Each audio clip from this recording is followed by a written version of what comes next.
नमस्कार, India news Haryana देख रहे हैं आप। आपके साथ मैं हूं सुरभि तिवारी। फटाफट अंदाज में फटाफट खबरों का रुख कर लेते हैं। कृषि कानूनों के खिलाफ जारी किसानों के आंदोलन का नया पड़ाव शुरू हुआ। दिल्ली के जंतर मंतर पर किसान प्रदर्शनकारी ने किसान संसद की शुरुआत की।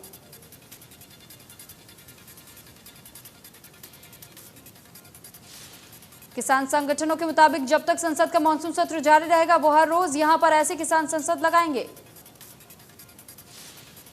प्रदर्शन करने पहुंचे किसानों ने जमकर नारेबाजी की। पुलिसकर्मियों ने जंतर मंतर को दोनों तरफ से सील कर दिया। प्रदर्शन स्थल के आसपास मीडिया कर्मियों की भी एंट्री नहीं। जंतर मंतर पहुंचे के बाद किसान नेता राकेश टिकैत ने कहा कि हम यहां पर अपनी आवाज उठाएंगे। विपक्ष को सदन के अंदर हमारी आवाज बनना चाहिए। किसान नेता राकेश टिकैत ने कहा कि जंतर मंतर पर 200 किसान प्रदर्शन करेंगे। उन्होंने कहा कि जब तक कृषि कानूनों को रद्द नहीं किया जाता किसानों का आंदोलन जारी रहेगा।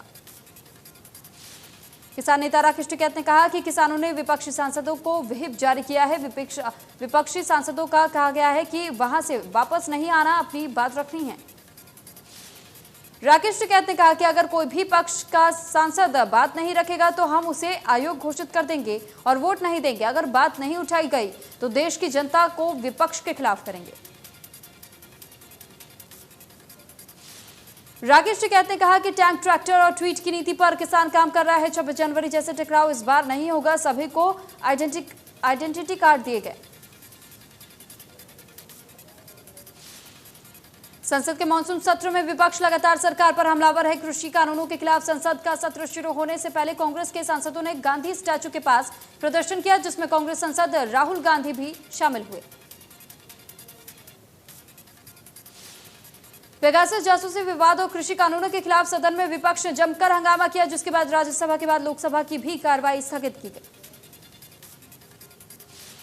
पेगासस सॉफ्टवेयर के जरिए जासूसी का मामला अब सुप्रीम कोर्ट पहुंच गया है। एडवोकेट ने सुप्रीम कोर्ट में याचिका दाखिल की।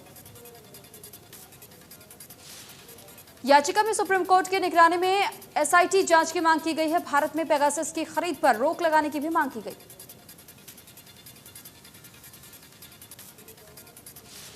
चंडीगढ़ में पेगासस के विरोध में कांग्रेस ने राजभवन तक पैदल मार्च निकाला। प्रदर्शन के दौरान कांग्रेस नेताओं को चंडीगढ़ पुलिस ने हिरासत में लिया। सूक्ष्म सिंचाई और परिवार पहचान पत्र योजना की मुख्यमंत्री मनोहर लाल ने समीक्षा की। जिला उपायुक्तों की बैठक की अध्यक्षता करते हुए मुख्यमंत्री ने निर्देश दिए। मुख्यमंत्री ने कहा कि हरियाणा सरकार का संकल्प हर खेत तक पानी पहुंचाने का है। सूक्ष्म सिंचाई के लिए दक्षिण हरियाणा के 8 जिलों पर विशेष फोकस किया जाएगा। मुख्यमंत्री ने परिवार पहचान पत्र योजना के अलग अलग बिंदुओं पर उपायुक्त से फीडबैक भी लिया और सर्वे के काम में तेजी लाने को निर्देश दिए। गृह एवं शहरी निकाय मंत्री अनिल विज ने गुरुग्राम नगर निगम कार्यालय का औचक निरीक्षण किया। इस दौरान कई कर्मचारी नाराज मिले। शिकायतों के बाद आज अचानक अनिल विज निगम ऑफिस पहुंचे।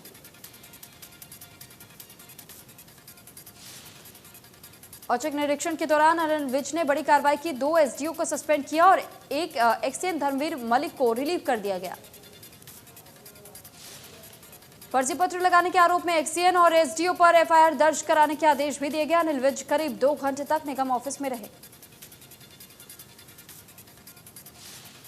फरीदाबाद के गांव खोरी में नगर निगम ने तोड़फोड़ की कार्रवाई एक बार फिर शुरू की। मौके पर भारी पुलिस बल तैनात। बारिश के चलते 2 दिन से तोड़फोड़ नहीं हुई थी। पूरे अमले के साथ नगर निगम की कई टीमें गांव खोरी में तोड़फोड़ कर रही है। तोड़फोड़ के बाद खाली हुई जमीन पर नगर निगम सरकारी जमीन के बोर्ड लगा रही है। सिरसा में 5 किसानों की रिहाई को मांग को लेकर किसान लगातार धरना दे रहे हैं। किसान बलदेव सिंह सिरसा का आमरण अनशन 6 दिन से लगातार जारी है। अब किसान ने प्रशासन को 1 दिन का अल्टीमेटम दिया है कि किसानों की रिहाई नहीं हुई तो शुक्रवार को सिरसा में 2 घंटे के लिए बाजार पूरी तरह से बंद कर दिए जाएंगे। किसानों ने कहा है कि उन्होंने व्यापार मंडल से सहयोग मांगा है कि व्यापार मंडल के सदस्य धरना स्थल पर आए और दुकानें 2 घंटे के लिए बंद रखें। किसानों की अलग अलग टीमें बाजारों में जाएंगे और लोगों से आह्वान करेंगे। राजस्थान से भी किसानों को जत्था सिरसा पहुंचा और धरने को अपना समर्थन दिया। राजस्थान से आए किसानों ने कहा कि रिहाई होने तक वो सिरसा के किसानों का समर्थन करते रहेंगे। अनशन पर बैठे बलदेव सिंह सिरसा का स्वास्थ्य लगातार गिरता जा रहा है। किसान नागरिक अस्पताल की टीम के किए गए मेडिकल से संतुष्ट नहीं है। किसानों ने प्राइवेट अस्पताल का डॉक्टर बुलाकर जांच करवाई। प्राइवेट अस्पताल और सरकारी अस्पताल की रिपोर्ट का मिलान किसानों ने किया। वजन तोलने वाली मशीन में कुछ खामियां मिली, जिसे बदलने के लिए किसानों ने सीएमओ को कहा। कैथल के गांव डेरा गदला में विकास के नाम पर 14,32,000 रुपए का घोटाला हुआ। बीडीपीओ और ग्राम सचिव पर बिना काम के पैसे निकालने के आरोप लगे।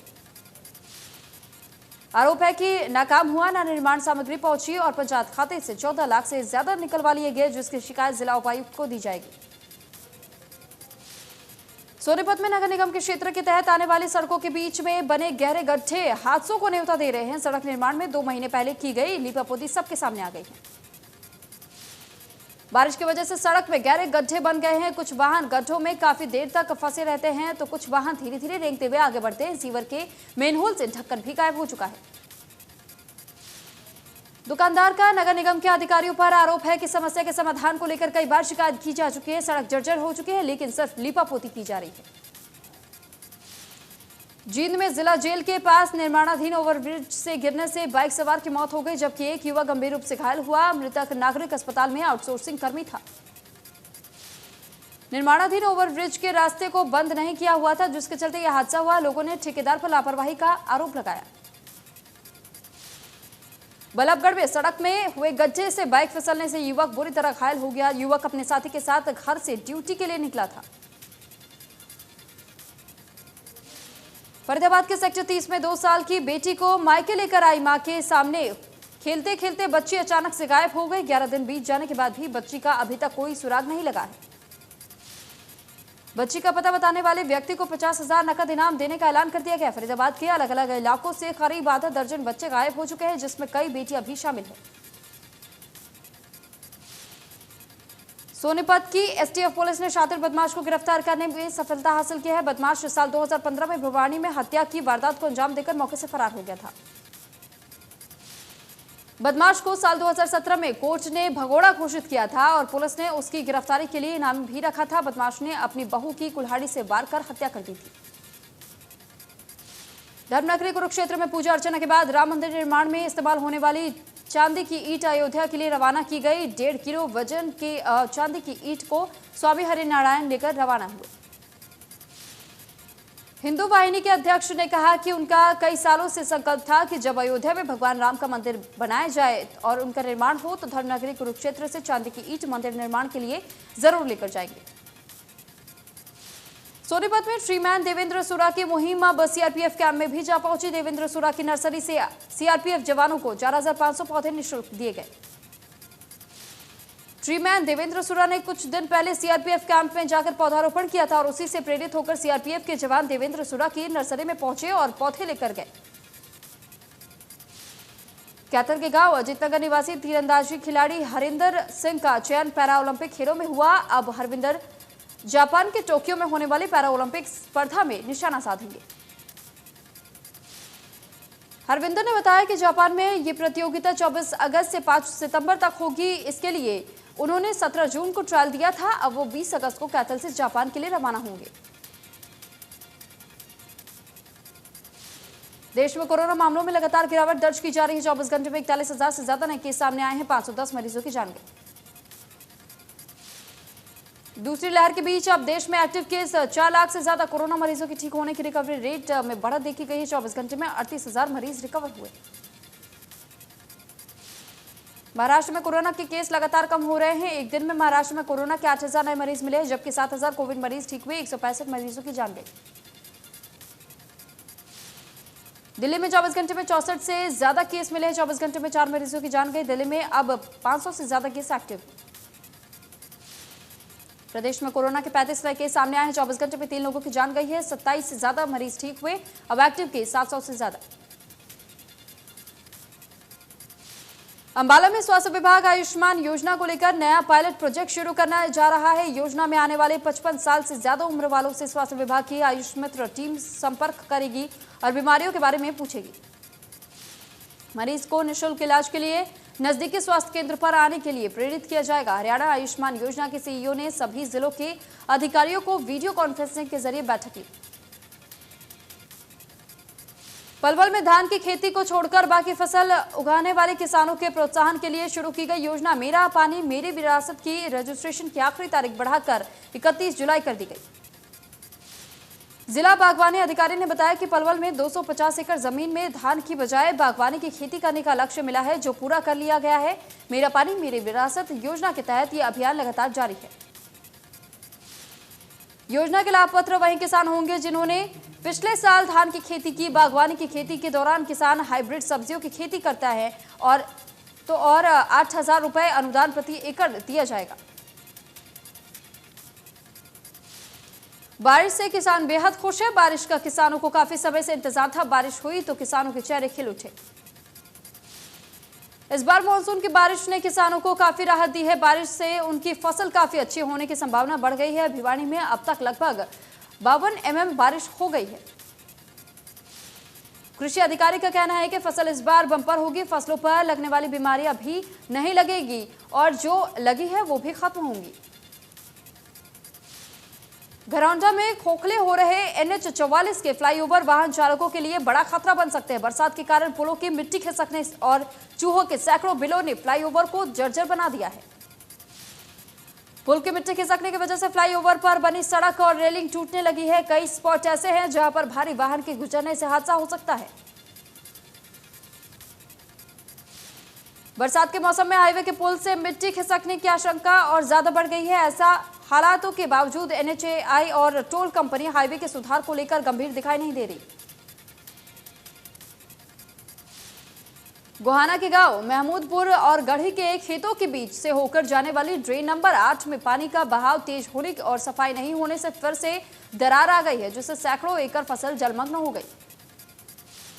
ग्रामीणों ने सिंचाई विभाग को समय पर सूचित किया, लेकिन अधिकारियों नहीं पहुंचे। ग्रामीणों का कहना है कि अगर ड्रेन की पानी को जल्द नहीं रोका गया तो ड्रेन का पानी खेतों से होते हुए घरों में भी जा घुस सकता है।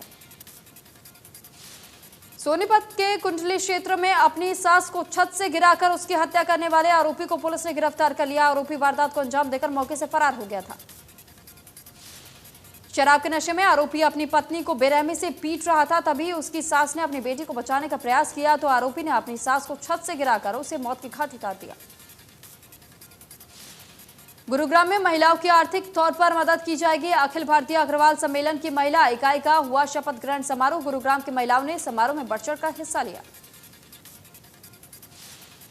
भारत की पहली महिला ओलंपिक विजेता और दिल्ली खेल विश्वविद्यालय की कुलपति कर्णम मलेश्वरी के साथ लाखों रुपए की धोखाधड़ी का मामला सामने आया है। इस संबंध में पुलिस ने मामला दर्ज कर आगे की जांच शुरू कर दी है।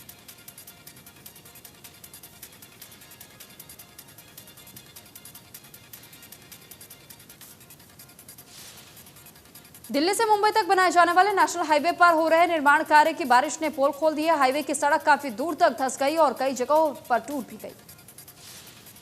हाईवे पर 1,03,000 करोड़ की भारी भरकम राशि खर्च की जानी है। साल 2023 और 24 में हाईवे को पूरी तरह से तैयार करने का दावा किया जा रहा है। दिल्ली से मुंबई तक बनाए जाने वाला नेशनल हाईवे करीब 1,320 किलोमीटर का बनाया जाना है। नेशनल हाईवे 5 राज्यों से होकर निकलेगा, जिसमें हरियाणा के 3 जिले करीब 80 किलोमीटर की सड़कें हरियाणा में बनाई जानी है। राष्ट्रीय राजमार्ग पर बदरपुर बॉर्डर टोल के बाद 20 किलोमीटर पर गदपुरी पर लगाए जाने वाले टोल बूथ पर लोगों को टोल देना पड़ेगा और यहां लगने वाले टोल का लोगों ने विरोध करना भी शुरू कर दिया। पृथला के पूर्व विधायक टेकचंद शर्मा ने मुख्यमंत्री मनोहर लाल और केंद्रीय मंत्री नितिन गडकरी को गोदपुरी में टोल न लगाए जाने के लिए पत्र भी लिखा। कहा कि नियमों के खिलाफ टोल लगाया जा रहा। लोगों का कहना है कि बदरपुर बॉर्डर पर टोल देने के बाद 20 किलोमीटर बाद भी गदपुर पर अब नया टोल टैक्स देना पड़ेगा, जिससे उन्हें आर्थिक नुकसान होगा। हरियाणा में कोरोना की तीसरी लहर के चलते सिरसा स्वास्थ्य विभाग अलर्ट हो गया। सिरसा जिला प्रशासन और स्वास्थ्य विभाग ने तीसरी लहर से बचाव के लिए इंतजाम किए हैं। सिरसा के नागरिक अस्पताल में ऑक्सीजन प्लांट का कार्य जारी है। जुलाई महीने के अंत तक प्लांट का कार्य पूरा होगा। डिप्टी सीएमओ ने बताया कि कोरोना की तीसरी लहर के बचाव के लिए स्वास्थ्य विभाग ने इंतजाम किए हैं। उन्होंने कहा है कि फिलहाल सिरसा में डेल्टा प्लस का कोई केस सामने नहीं आया। फिर से लोगों को डेल्टा प्लस से बचाव के लिए कोविड-19 के नियमों की पालना करने के निर्देश जारी किए गए।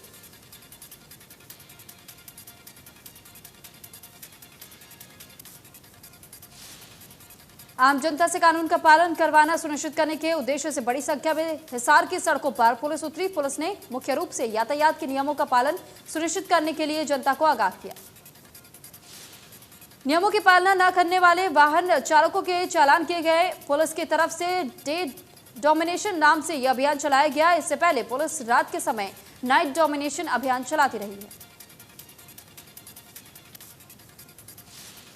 रेलवे अंडरपास के निर्माण में जहां सत्ताधारी भाजपा व विपक्षी पार्टी कांग्रेस के नेताओं में इसके निर्माण को लेकर के श्रेय लेने की होड़ लगी हुई थी, वहीं इसी जद्दोजहद में नवनिर्मित अंडरपास में एक मजदूर की मौत हो गई।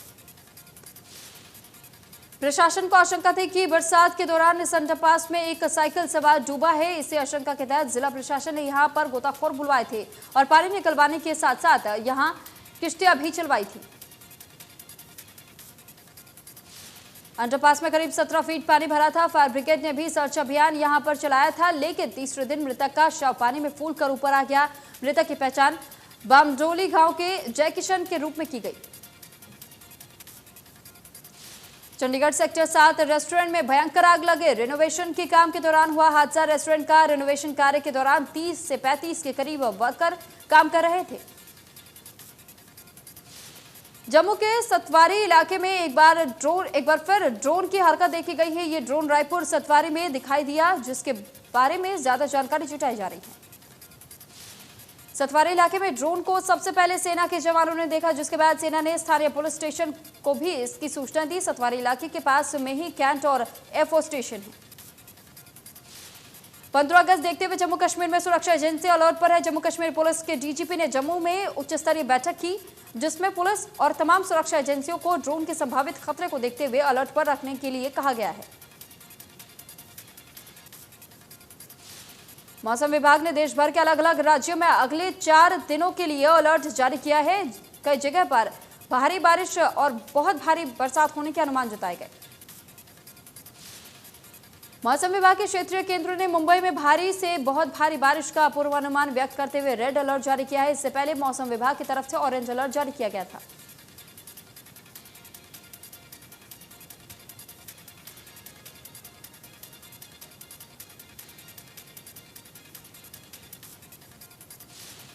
शिल्पा शेट्टी के पति और बिजनेसमैन राज कुंद्रा को अश्लील फिल्में बनाने के मामले में कोर्ट में पेश किया गया, जहां से उन्हें और उनके साथी रियान थारप को 23 जुलाई तक के लिए न्यायिक हिरासत में भेज दिया गया।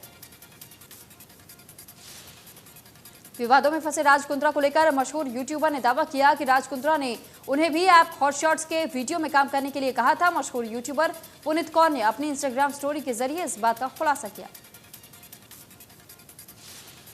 एक्ट्रेस कंगना ने अपने इंस्टाग्राम पर स्टोरी में राज कुंद्रा की गिरफ्तारी से जुड़ी खबर शेयर करते हुए लिखा कि इसी वजह से फिल्म इंडस्ट्री को गटर कहती हूँ। हर चमकती हुई चीज सोना नहीं होती। अपनी फिल्म टीकू वेड्स शेरू में बॉलीवुड के अंदर की छिपी हुई बातों से पर्दा उठाऊंगी। सलमान खान ने अपने इंस्टाग्राम अकाउंट से जिम में वर्कआउट वाला वीडियो शेयर किया है। बताया जा रहा है कि अपनी अगली फिल्म टाइगर 3 के लिए उनकी तैयारी चल रही है। साल 2017 को आई फिल्म टाइगर जिंदा है का टाइगर 3 सीक्वल होगा। शहनाज गिल नए फोटोशूट की वजह से चर्चा में बनी हुई है। शहनाज का ये फोटोशूट सेलिब्रिटीज फोटोग्राफर डब्बू रत्नानी ने किया है और उन्होंने ये तस्वीर अपने इंस्टाग्राम अकाउंट पर शेयर की है। Singing reality show Indian idol के होस्ट आदित्य नारायण ने खुलासा किया कि वो 2022 के बाद टेलीविजन पर होस्ट के रूप में नजर नहीं आएंगे। अब उन्हें कुछ बड़ा करना है। टीवी की वजह से उन्हें सफल लाइफ मिली है, लेकिन वो इसे हमेशा के लिए छोड़ देंगे।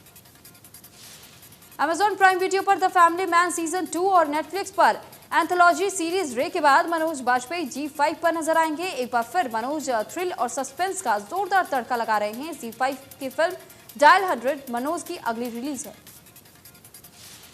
अनूप सोनी ने पोस्ट शेयर कर फैंस को बताया कि उन्होंने ऑनलाइन इन्वेस्टिगेशन कोर्स किया था, जिसके सर्टिफिकेट को उन्होंने इंस्टाग्राम पर शेयर किया। बॉलीवुड एक्टर रितेश देशमुख और सोनाक्षी जल्द ही हॉरर कॉमेडी फिल्म ककूड़ा में नजर आने वाले हैं। RSVP में इस फिल्म की घोषणा कर दी है। फिल्म की शूटिंग भी शुरू हो गई है। खबरों के मुताबिक डायरेक्टर अनिल शर्मा ने गदर 2 की कहानी पर काम करना शुरू कर दिया है। इसमें सनी देओल के साथ उत्कर्ष शर्मा भी दिखाई देंगे। गदर फिल्म ने बॉक्स ऑफिस पर इतिहास रच दिया था। 20 साल बाद अनिल शर्मा इसका सीक्वल बनाने की प्लानिंग कर रहे हैं।